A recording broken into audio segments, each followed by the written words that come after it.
ఇది మన ship front భాగం. స్వరాజ్ దీప్ షిప్ యొక్క సింబల్.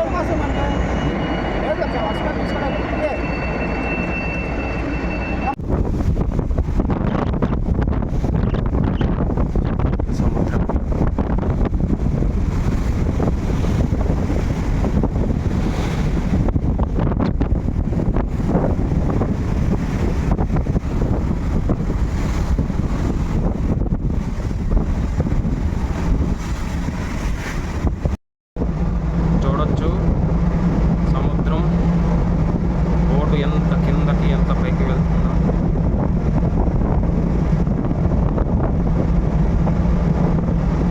ఇంత పెద్ద బోటు కూడా ఇంతలా ఊగడం అనేది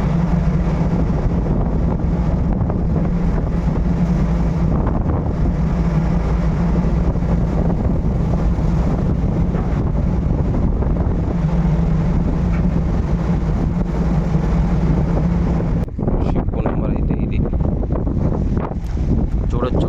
చుట్టూ సముద్రమే, ఎక్కడ మనకి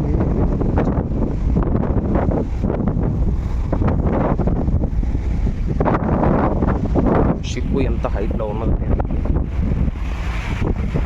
చూడొచ్చు.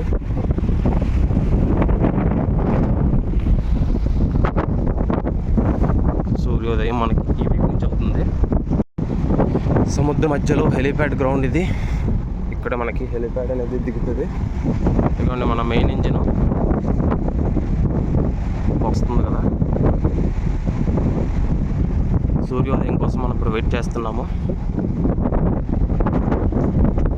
తోచేస్తుందిరా బాబు ఇక్కడ.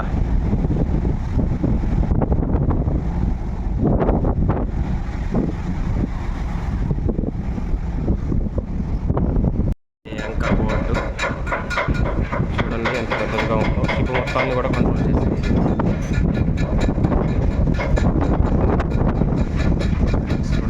ఇది షిప్ యొక్క పూర్తి నమూనా. ఇది షిప్ యొక్క ఇంజన్ పై పార్ట్, మన అశోక లైన్ ఉన్నది. ఇవన్నీ కూడా డెక్స్. ఇది ఏదైతే ఉందో ఇంజన్ మెయిన్ పార్ట్, దీన్ని కంట్రోల్ చేసేది. ఇది ఇంజను, ఈ ఏరియా అంతా ఇంజన్. లైక్ బోట్లు ఇదంతా కూడా డెక్స్. వీటిలోనే ప్యాసింజర్లు అంతా ఉండేది మొత్తం.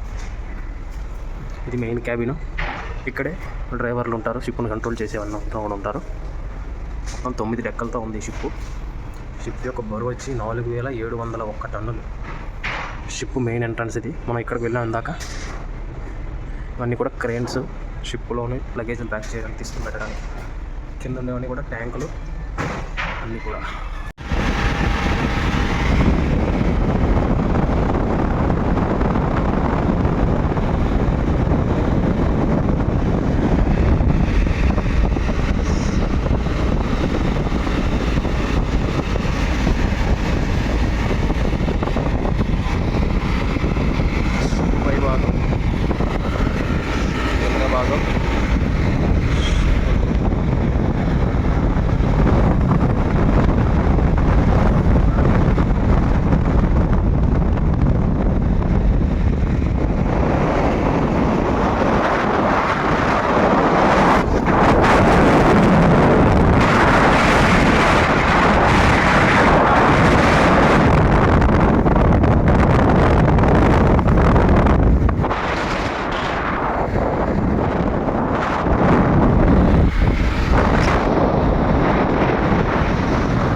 రాత్రిపూట సముద్రంలో ప్రయాణం.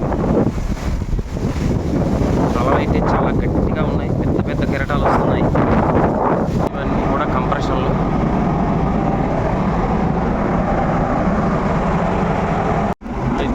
లాస్ట్ వెనక వైపు సిప్పుకి బ్యాక్ సైడ్ వచ్చాం మనం ఇప్పుడు.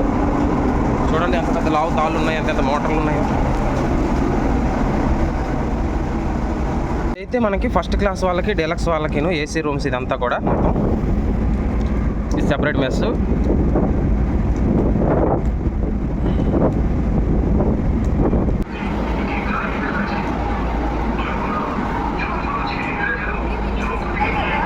మన క్యాంటీను. ఈరోజు మాది 4వ రోజు ప్రయాణం సముద్రంలో. అంటే చూసి తప్ప పెద్ద పెద్ద కెరటాలతో తప్ప ఇంకేమీ కూడా కనిపించడం లేదు. ఏమీ లేదు, మొత్తం నీరే. ఎక్కడ ఒక చిన్న కొండ పక్షి అయినా కనిపిస్తుందేమో అనుకుంటే ఏమీ కనిపించదు.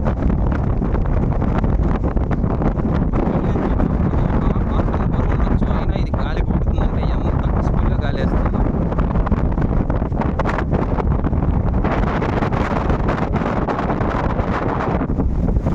నలువైపులా సముద్రం, మధ్యలో మనం.